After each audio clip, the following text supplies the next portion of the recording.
Hello everyone, welcome back to the channel. এই খাবারগুলো কে কে ভালোবাসে অবশ্যই জানাবে। আমার তো ভীষণ ভালো লাগে, কারণ আমাদের এখানে ওই মেলা বসেছে। বলেছিলাম না, গণেশ চতুর্থীতে বৈশাখীতে সল্টলেকে 1 মাস ধরে মেলা হয়।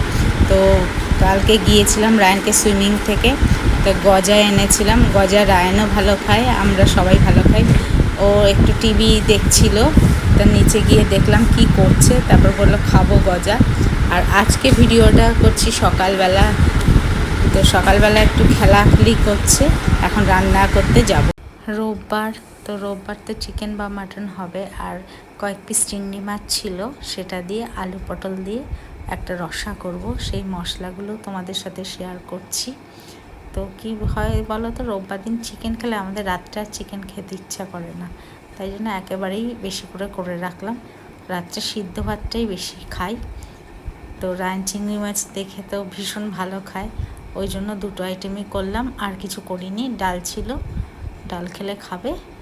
তো মাংসটা রায়ন বলে একটু অন্যরকমভাবে করতে, ওর নিত্য নতুন মাংস রান্না খেতে হয়। তো আমার কাছে ধনেপাতা ছিল, এই ধনেপাতা সব পেস্ট করে এইভাবে রান্না করলাম। আজকে সানডেটা ভালোই কাটলো। ভিডিওটা ভালো লাগলে অবশ্যই লাইক করবে, শেয়ার করবে। সবাই ভালো থাকবে।